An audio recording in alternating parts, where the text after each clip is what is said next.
한계가 날 가리워 내 믿음 흔들리려 할 때 나 주님께 나아가네. 주님은 산 같아서 여전히 그 자리에 계셔. 눈을 들면 보이리라 날 위한 그 사랑. 주는 나의 도움이시며 주의 계획 영원하시네. 주의 위험 앞에 믿음으로 순종해 예배드리리. 주님께서 날 이끄시며 주가 항상 함께 하시네.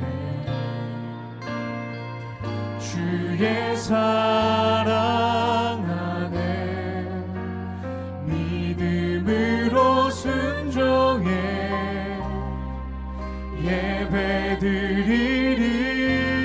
예배드리리 영원히.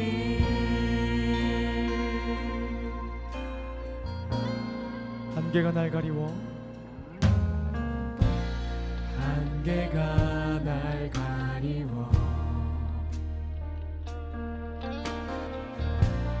내 믿음은 들리려 할 때 나 주님께 나아가네. 주님은 산 같아서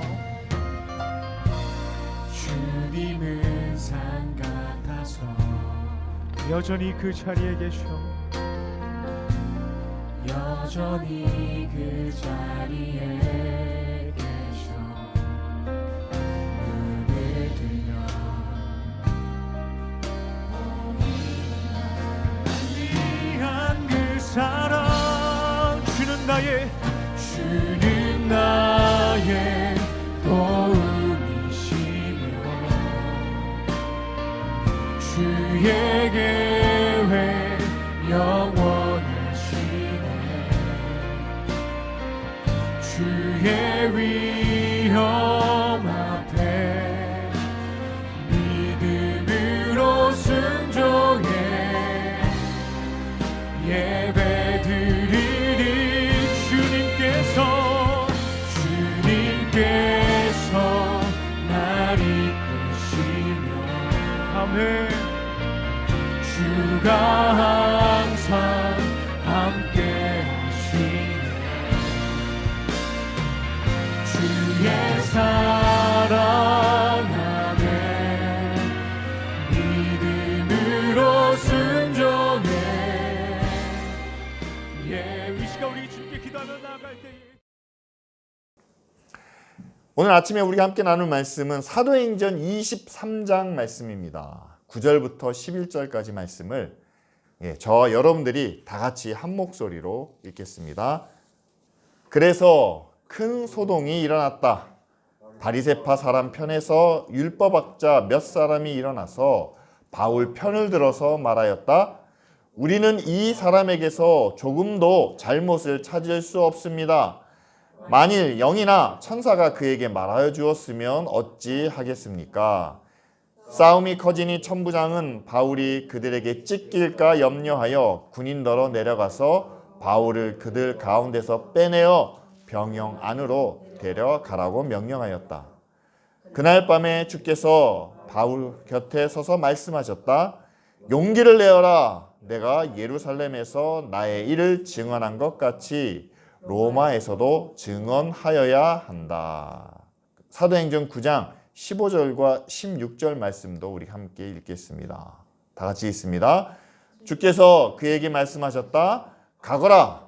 그는 내 이름을 이방 사람들과 임금들과 이스라엘 자손들 앞에 가지고 갈 내가 택한 내 그릇이다. 그가 내 이름을 위하여 얼마나 많은 고난을 받아야 할지를 내가 그에게 보여주려고 한다. 아멘. 예, 우리가 23장 말씀과 또한 9장 말씀을 함께 나누기를 원합니다. 그런데 여러분 23장 11절 마지막 절이죠. 용기를 내어라. 예루살렘의 일을 증언한 것 같이 로마에서도 증언하여야 한다라는 말씀과 또한 15절 말씀에 그는 내 이름을 이방 사람과 임금들과 이스라엘 자손들에게 가지고 갈 내가 택한 내 그릇이다. 이 두 가지를 합쳐 놓으면은요. 지금 사도 바울은 로마로 가야 합니다. 그런데 로마에 가서 누구에게 복음을 전합니까? 왕, 다시 말하면 로마 황제에게 복음을 전해야 할 주님이 선택한 그 그릇이다 라고 말씀하시는 거죠. 그럼 우리는 이제 생각할 수가 있어요. 상상해 볼 수가 있습니다. 바울이 로마에 가서 로마 황제 앞에 서서 그리스도의 복음을, 예수님의 십자가를 증거하려면, 전하려면 적어도 황제가 들어줄 만한 그런 자리에 올라야 되고 황제를 설득할 수 있는 정도의 좀 동등한 비슷한 위치에 서야 되지 않겠습니까? 라는 것이 우리의 생각이고 또 우리의 추측이라는 거죠. 근데 여러분 잘 아시는 것처럼 바울은 그렇지 못했습니다. 근데 제가 왜 그랬는지를 좀 제가 경험한 이야기를 통해서 함께 나누려고 합니다. 제가 신학교를 졸업하자마자 네팔로 1년 동안 단기 선교를 갔습니다. 제가 네팔에 도착했을 때 네팔 안에 한국인 선교단체 중에서 굉장히 규모가 큰 의료 선교단체가 있었어요. 카트만두뿐만 아니라 여러 지역에 병원과 학교들을 세우고 꽤 규모가 있는 사역을 하고 있었습니다.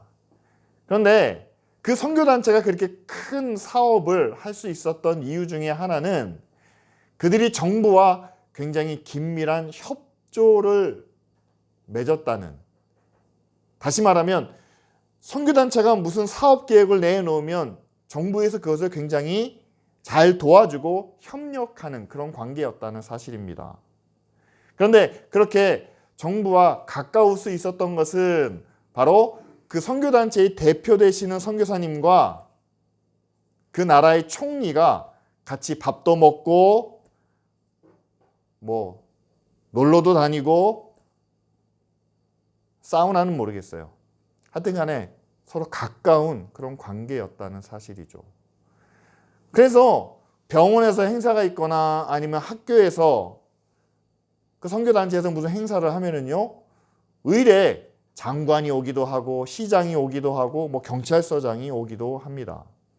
그래서 그렇게 고위급 인사들이 방문하는 것을 자랑으로 여겼고 또한 그로 인해서 여러 가지 혜택을 누렸었죠. 사역이 굉장히 잘 됐습니다. 많은 사람들이 이 선교단체에 관심을 갖게 되면서 그 선교사님들이 지역교회를 섬기는데 돕는데 그 교회들마다 많은 사람들이 모이고 예배하고 또 많은 사람들이 예수를 믿게 되는 그런 놀라운 일들이 일어났죠. 그런데 얼마 지나지 않아서 정권이 바뀌었습니다. 선거를 통해서 다른 대통령이 선출이 되고 또 다른 정당의 지도자들이 이제 정부 각 요처에 세워지게 되는 거죠. 그러면서 전임 총리의 비리와 부패가 밝혀지기 시작했습니다. 주로 뇌물과 배임, 이런 권력형 비리들이 드러난 거죠. 그런데 그건 어디까지나 정부 안에서의 문제가 아닙니까? 여기는 복음을 전하는 선교단체인데 정부에서의 비리가, 부패가 무슨 선교단체에 영향을 줄까요? 라고 생각하실지 모르지만 여러분, 전임 정부의 전임 총리의 비리가 밝혀지자 이 선교단체도 어려워지기 시작했다는 거죠. 왜냐하면 선교단체가 정부를 통해서 많은 혜택을 누리게 되었는데 그것이 정당하지 못하다라는 결론을 얻게 되었습니다. 그래서 몇 명 선교사님이 출국을 해야 되고 또한 사역도 많이 축소되는 그런 결과를 나중에 저도 듣게 되었습니다. 여러분, 여기서 우리가 함께 명심해야 될 교훈이 있다면 무엇일까요? 여러분, 정말 한 나라의 복음을 전하기 위해서 선교의 사역을 감당하기 위해서는 정부와 좋은 관계를 맺는 것이 중요합니다. 하지만 좋은 관계를 맺기 위해서 그들과 같은 일을 하고 그들과 같은 방식으로 같은 마음으로 접근해서는 안 된다는 사실이죠. 어찌 보면 바울은 하나님께서 부르실 때부터 왕과 지도자들에게 복음을 전하기 위하여 택한 하나님의 특별한 그릇일 수 있습니다. 그런데 여러분, 사도 바울의 사역을 한번 살펴보십시오. 다니다가 보면은요, 도시마다 마을마다 총리를 만날 때도 있고 회당장을 만나기도 하고 그 지역의 유력한 사람들과 대표들과 함께 토론을 하기도 합니다. 그런데 그들 앞에 섰을 때 바울의 모습은요, 처음부터 나는 로마 시민입니다. 나는 예루살렘에 있을 때 사내들인 공회에 속했던 그런 유력한 사람입니다 라고 하면서 자기 자신을 높이거나 드러낸 경우는 찾아볼 수 없다는 거죠.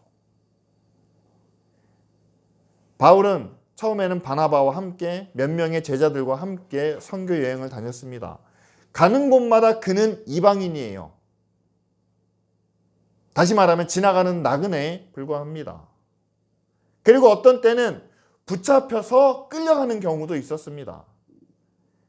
반대하는 유대인들에 붙잡혀서 재판정에 끌려가서 총독 앞에 서기도 하고 회당장 앞에 서기도 했습니다. 이처럼 주로 바울은 죄인의 신분으로 그 마을의 그 도시의 지도자를 만나게 되는 경우가 많았다는 사실이죠. 하지만 그런 가운데서도 바울은 기죽지 않고 낙심하지 않고 담대하게 예수 그리스도의 복음과 구원의 은혜를 나타냈다는 사실입니다. 여러분, 이제 바울이 로마를 향해서 가게 되는데요.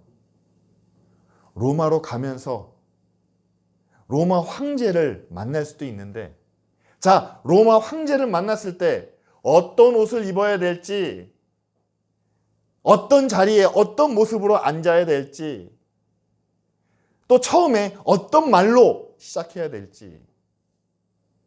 여러분, 보통 대통령을 만나는 사람들은요, 만나기 전에 굉장히 복잡한 절차가 있습니다. 경호실에서 나와서 대통령님을 만날 때 절대 눈을 쳐다보지 마십시오. 먼저 악수하자고 손 내밀지 마십시오. 건방지게 뒷짐지거나 주머니에 손 넣지 마십시오. 뭐 여러 가지 복잡한 절차들을 이야기를 해줍니다. 그리고 대통령이 묻기 전에 먼저 말하지 마십시오. 뭐 이런 이야기가 있죠.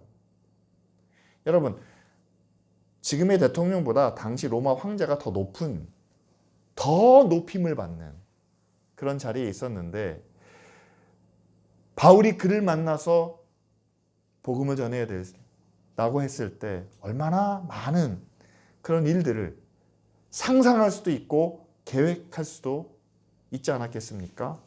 그런데 여러분, 하나님께서는 전혀 다른 방법으로 전혀 예상치 못한 길로 인도해 주셨다라는 사실이죠.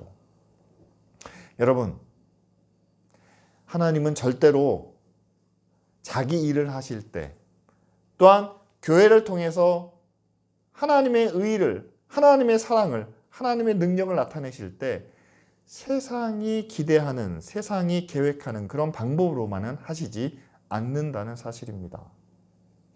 여러분, 예수님이 언제 빌라도 앞에 서고 언제 대제사장 앞에 서셨나요?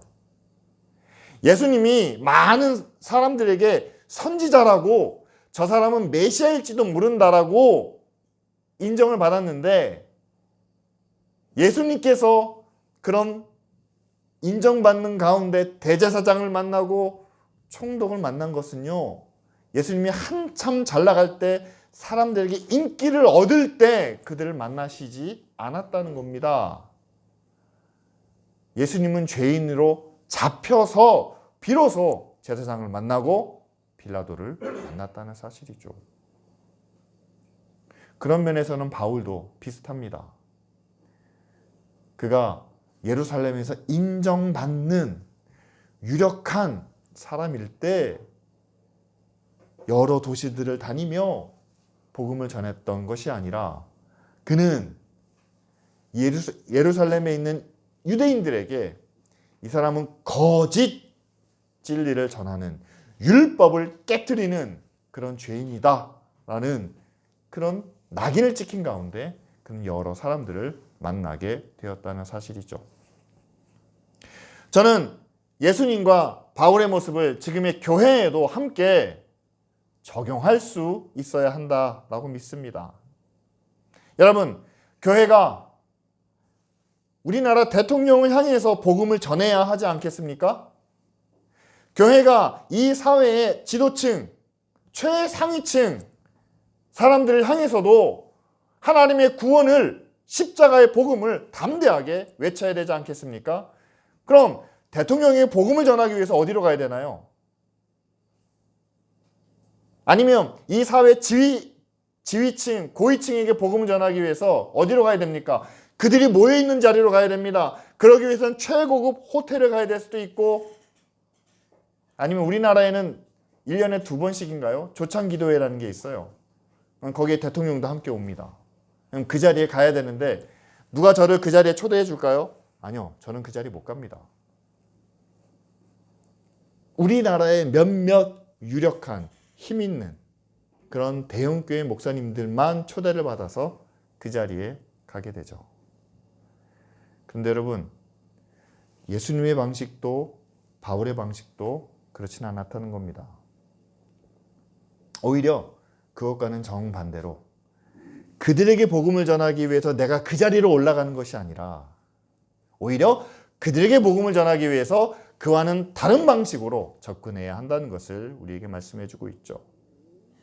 여러분, 조창기도회에서 이렇게 말씀을 나누고 함께 기도하는 장면을 보면서요, 많은 분들이 그것을 긍정적으로 평가하는 분들도 있지만 그러나 그렇지 못한 분들도 있습니다. 왜냐하면요, 그런 거죠. 거기서 나누어지는 말씀들, 은혜의 말씀, 축복의 말씀이 있습니다. 그런데 그 은혜와 축복의 말씀이 과연 바울이 전하는 메시지와 예수님께서 증거하는 메시지와 함께 일치하느냐? 그렇진 않다는 거죠.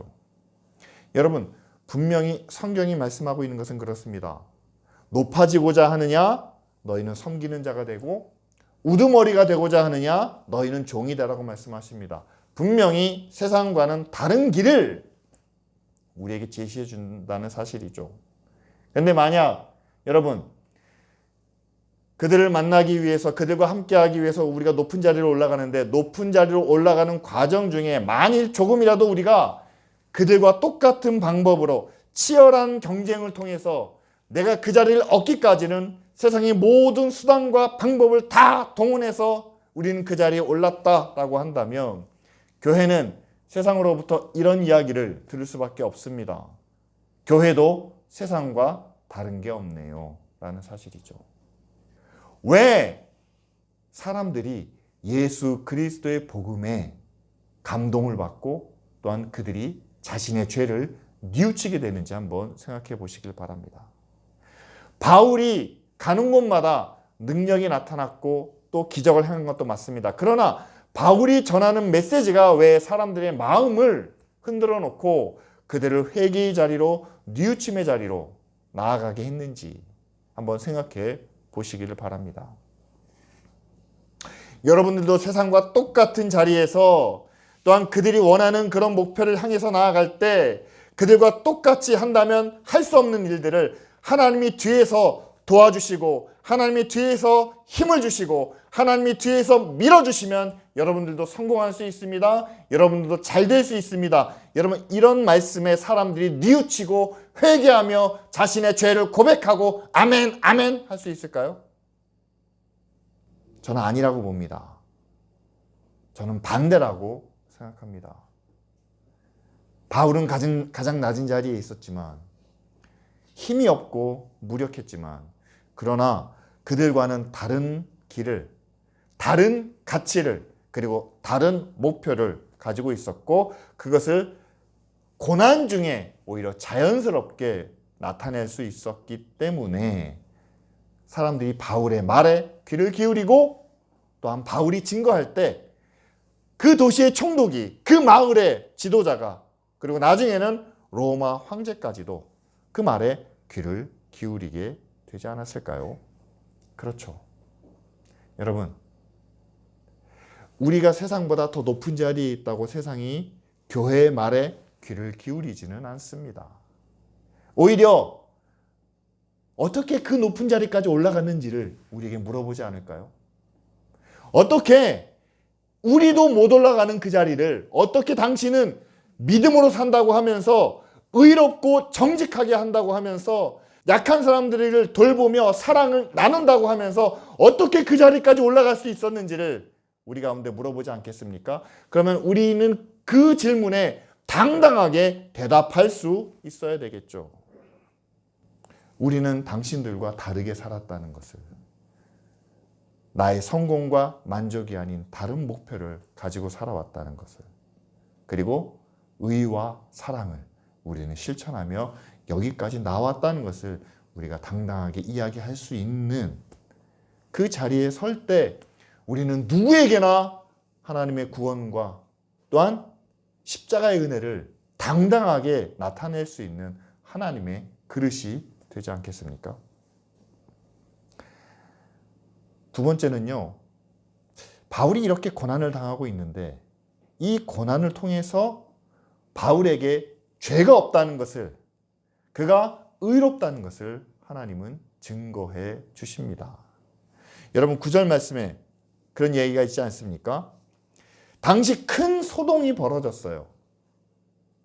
무슨 얘기냐면요, 12절 말씀에 이런 얘기가 나옵니다. 우리는 바울이 죽기까지 먹지도 않고 마시지도 않겠습니다 라는 사람들이 한 40여 명 생겼다고 합니다. 왜냐하면 바울이 신성모독죄를 지었다라고 믿는 사람들이죠. 그러니까 많은 사람들이 바울은 죄인이고 그래서 그를 죽여야 한다라고 했을 때 그 중에서 바리새파에 있는 율법학자 중에서 몇 사람이 이렇게 이야기합니다. 우리는 이 사람에게서 조금도 잘못을 찾을 수 없었습니다. 근데요, 여러분, 바리새파 율법학자들은요, 그 당시에 재판을 판결하는 사람들 중에서 굉장히 중요한 역할을 했던 사람입니다. 그러니까 이것은 어떤 법적 효력이 있다고 보셔도 돼요. 우리는 이 사람에게서 조금의 잘못도 찾을 수 없었습니다. 율법학자들이 법적인 판단을 내린 선언이 이 사람에게는 죄가 없습니다 라는 내용이죠. 여러분, 예수님도 똑같이 그런 이야기를 들으셨어요. 그 당시 예수님이 재판을 받으실 때 판사, 재판관이 누굽니까? 빌라도입니다. 빌라도가 백성들에게 이야기합니다. 나는 이 사람에게서 죄를 찾지 못했다. 죄는 없는데 사람들이 죽이라고 합니다. 죄는 없는데 사람들이 들고 일어납니다. 이 사람은 율법을 그리고 하나님을 배신한 자라라고 이렇게 이야기를 하는 거죠. 여러분, 교회가 사람들로부터 미움을 당하고 또한 교회가 욕을 먹는 경우가 있죠. 그러나 교회가 꼭 잘못했기 때문에 그런 비난과 또한 욕을 먹는 것은 아닙니다. 그런데 그렇게 욕하는 자들을 향해서, 그렇게 비난하는 사람들을 향해서 우리가 뭐 잘못했냐라고 이렇게 이야기한다면, 여러분, 그들의 비난은 더 거세질 수밖에 없겠죠. 그런데 누군가 우리가 잘못한 게 아니라는, 우리에게는 죄가 없다는, 그리고 우리는 정직하고 의롭다는 것을 누군가 밝혀주셔야 하는데, 그것은 여러분 하나님이 하실 일이라는 사실이죠. 법에 따라서, 올바른 정의에 따라서, 그리고 진리에 따라서 판단해 봤을 때 교회가 한 일은 불법이 아니고 악이 아니고 정직하고 올바른 일이었다는 것은 하나님이 판단해 주신다는 사실입니다. 우리는 그때까지 기다리는 그런 인내가 필요하겠죠.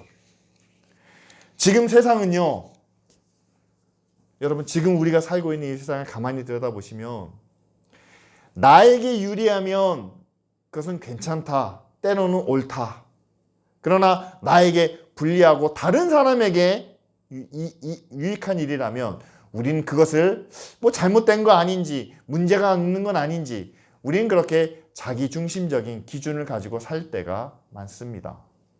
따라서 정의 기준이 어디에 있느냐라고 한다면 자기 자신에게 있다라고 말하기도 하죠. 우린 그런 세상을 살아갑니다. 그렇기 때문에 교회가 때로는 비난을 당하고 욕을 먹는 이유이기도 하죠.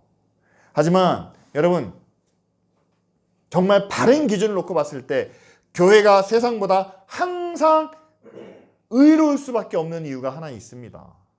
왜냐하면요, 제가 여러분들과 함께 나누는 말씀 가운데 중요한 부분이지 않습니까? 우리는 결코 우리에게 유익하고 우리에게 도움이 되는 일을 선택하지 않습니다.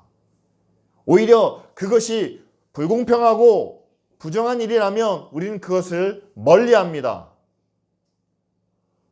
대신 때로 우리에게 손해가 되는 일이지만 모두가 함께 잘 될 수 있는 바르고 정직한 일이라면 교회는 그 일을 선택합니다. 왜냐하면 이 교회는 나의 교회가 아니고 우리만의 교회가 아니고 하나님의 교회이기 때문이죠.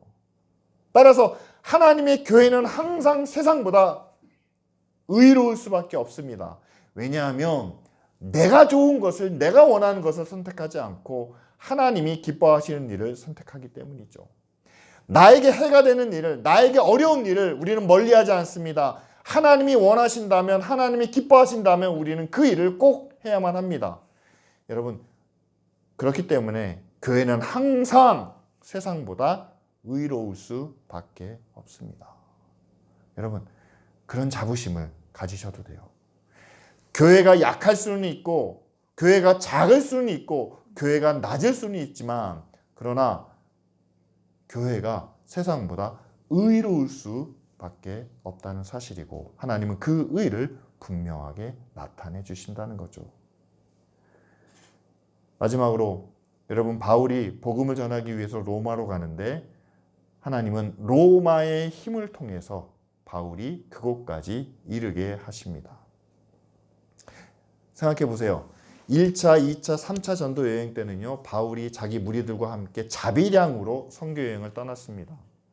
그러니까 오죽하면 그런 하소연을 하잖아요. 내가 다른 사도들처럼 너희들의 후원을 받을 수도 있고 너희들의 헌금을 요청할 수도 있지만 나는 자비량으로 다녔다. 내가 일해서 내가 내 힘으로 내 비용을 충당하면서 다녔다라고 말하지 않습니까? 근데 만일 바울이 예루살렘에서 로마까지 가는 그 모든 여정을, 뿐만 아니라 로마에서 황제 앞에 설 수 있도록, 여러분 얼마나 주변에 많은 사람의 도움이 필요할까요? 또 황제 앞에서 지켜야 될 그 수많은 규칙들을 그가 다 거쳐야지만 황제에 이를 수 있지 않겠습니까? 그런데 여러분, 만일 바울이 그 무리들과 함께 자신들의 힘으로 스스로 로마에 가고자 했다면 엄청난 비용과 사람들의 도움과 과정과 절차를 거쳐야만 했겠죠. 아마 중간에 포기할지도 몰랐을 겁니다. 그런데 하나님은 그 모든 비용과 과정과 절차를 다 생략해 버리셨다는 거예요. 하나님의 선택하신 것은 바울이 죄인으로 붙잡혀 로마에 가서 재판을 받으면 이 모든 것이 다 필요 없이도 할 수 있다는 사실이죠. 예루살렘에서 체포가 되고 천부장에 의해 가이사랴로 호송이 됩니다. 왜냐하면 바울을 암살하려는 그런 계획이 드러났기 때문이죠. 가이사랴에서 배를 타고 이제 로마에까지 이릅니다. 중간에 풍랑을 만났어요. 배가 완전히 다 부서지지 않았겠습니까? 또 다른 배를 타고 갑니다. 비용이 얼마나 들까요? 바울은 공짜죠. 왜냐하면 죄인이기 때문입니다. 마지막 대법원에 서야 하는 과정이 남아있는데 그 대법원 앞에서 황제가 재판관으로 있는 그 자리에서 그는 자신에게 로마 시민으로 법적으로 보장된 시간을, 자기를 변론하기 위해서 보장된 시간을 예수 그리스도의 복음을 전하는데 온전히 다 쏟아 부었습니다. 하나의 도움도, 조금의 비용도, 어떤 과정도, 절차도 다 필요 없는 가운데 바울이 예루살렘에서 하나님을 증거한 것처럼 로마에서도, 그것도 황제 앞에서 예수 그리스도를 증언하여야 하겠다라는 그 예언을 이루시는 모습이죠. 여러분, 우리가 올라가야 할 자리가 있다면, 그것도 구원의 복음을 전하기 위해서, 하나님의 의를 나타내기 위해서 우리가 올라가야 될 자리가 있다면, 여러분, 우리의 힘으로, 우리의 능력으로 누군가의 도움을 받아서 그 자리에 올라가기까지는 우리 평생이 부족할 수 있습니다. 결과적으로는 우리는 아무것도 이루지 못할 수도 있습니다. 그러나 역으로 생각해 보시면요, 정말 하나님이 저와 여러분들을 그 사람에게, 그 지위에 있는 사람에게, 또한 그 위치에 있는 사람에게 복음을 전하기 원하신다면 우리가 노력하지 않아도 하나님의 계획과 하나님의 섭리 가운데, 심지어는 우리가 끌려가서라도, 죄인의 몸으로라도, 아니면 재판을 받는 가운데서라도 하나님의 복음을, 예수 그리스도의 구원을 증거하게 하신다라는 사실이죠. 다만 그 자리에 가기까지 바울은 죄인이었습니다. 예루살렘의 대표도 아니고 교회에서 인정받는 사람도 아니고 그는 죄인의 몸으로 로마에 갔고 또한 황제 앞에 설 수밖에 없었다는 사실이죠. 지금 저와 여러분들의 모습이, 우리는 죄인은 아닙니다만 그러나 우리는 여전히 낮은 자리에 있습니다. 우리가 복음을 전하려고 할 때 우리의 말을 들어줄 사람이 누가 있을까? 누가 관심이나 가질까? 라는 그런 생각을 하기도 합니다. 그러나 여러분 생각해 보세요. 바울이 로마에 갈 때도 똑같은 생각을 하지 않았을까요? 그 로마에 있는 사람들에게 어떻게 복음을 전할지 막막하지 않았을까요? 하지만 하나님이 그곳에서 복음을 전하기 원하신다면 하나님은 하나님의 계획과 하나님의 뜻 가운데서 복음을 전하게 하시고, 여러분, 그것이 하나의 기점이 돼서 결국 로마가 교회의 중심이 되는 그런 역사적인 출발점으로 하나님께서 사용하시는 그런 일들을 우리가 바라볼 수 있지 않을까요? 저는 기쁜 우리 교회가 이 자리에 함께 모여서 함께 예배를 드릴 때 로마에 바울이 머물렀던 그 작은 감옥을 한번 연상해 봤습니다. 누구나 쉽게 드나들 수도 있고 또 군인들이 지키고 있지만 자유롭게 도움을 받을 수 있는 그런 자리였죠. 기쁜 우리 교회도 일원동에서 시작했던 그 하나님의 일들을 이제 양재동에서 계속해서 이어갑니다. 우리가 탄자니아에 어린이들을 도우며 또한 그곳의 기근과 아픔을 함께 나누는 그 사랑을 우리가 함께 실천합니다. 뿐만 아니라 우리가 정말 적은 금액이지만 지진에 피해를 입은 사람들을 위해서, 그들의 회복을 위해서 우리가 함께 정성을 보냅니다. 또한 우리 일상생활 속에서는 우리가 할 수 있는 작은 일부터 바르고 선하고 의롭고 정직하게 살자는 그런 믿음의 결단을 함께 나눕니다.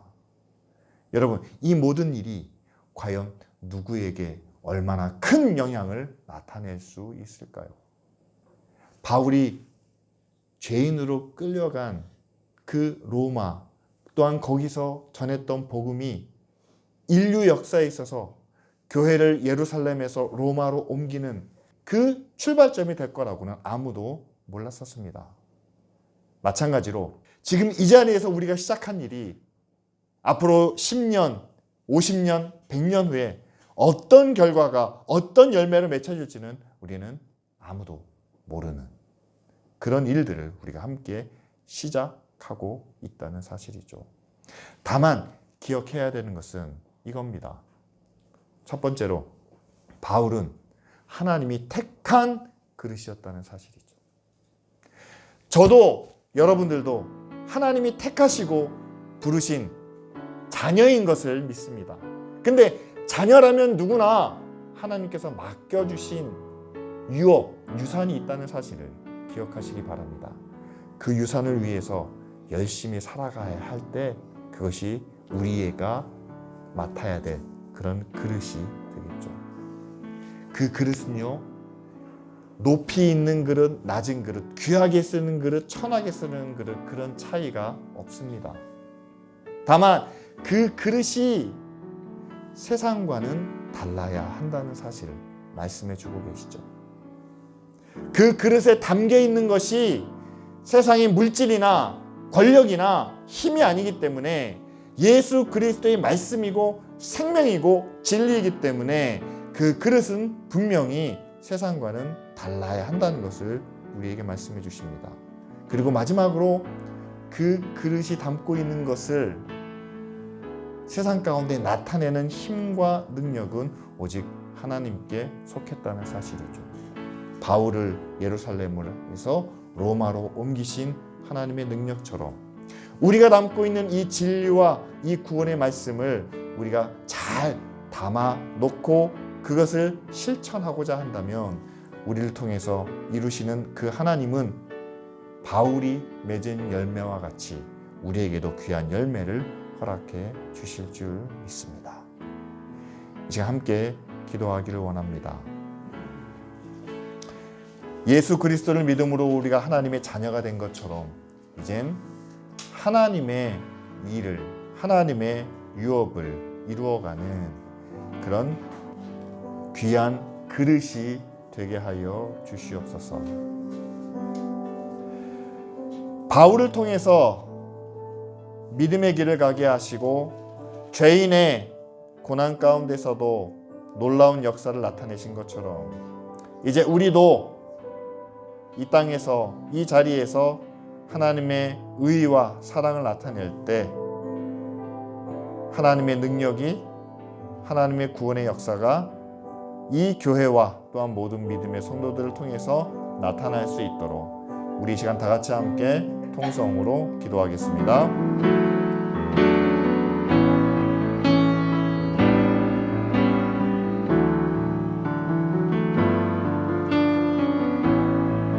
바울을 택하여 부르시고 또한 바울을 통해서 놀라운 일을 행하신 하나님을 찬양합니다. 이 시간 기도합니다. 우리도 예수 그리스도를 믿음으로 하나님의 자녀가 되며 또한 우리에게 귀한 사명을 맡겨주신 줄 믿사오니 하나님이 사용하시는 귀한 그릇이 되게 하여 주시옵소서. 아버지 하나님, 우리가 세상보다 더 위에 있어야, 더 강하고 힘이 있어야 그들이 들을 거라 우리는 생각하지만, 그러나 바울처럼 낮은 자리에서 힘이 없고 부족한 가운데서 세상과 다른 기준, 다른 가치를 나타내므로 하나님의 복음을 전한 그 모습을 기억하게 하시고 세상을 따라 세상의 길로 쫓아가는 우리가 아니라 우리가 서 있는 그 자리에서 하나님의 뜻을, 하나님의 길을 올바르게 판단하며 선택하는 저희들 되게 하여 주시옵소서. 사람의 힘으로 이룰 수 없는 그 자리에 하나님이 우리를 인도하여 주실 줄 믿습니다. 그곳에서 예수 그리스도의 복음이 증거되고 하나님의 능력이 나타나야 한다면 하나님, 우리의 힘이 아닌 우리의 지위나 우리의 능력이 아닌 비록 우리는 가난하고 부족하고 죄인의 몸이라 할지라도 그곳에서 하나님의 구원을, 생명의 능력을 나타내게 하실 줄 믿습니다. 아버지 하나님, 고난 중에도 의를 행하고 가난한 가운데서도 사랑을 나타내며 증거할 수 있는 저희들 되게 하여 주시옵소서. 예수 그리스도의 이름으로 기도합니다. 아멘.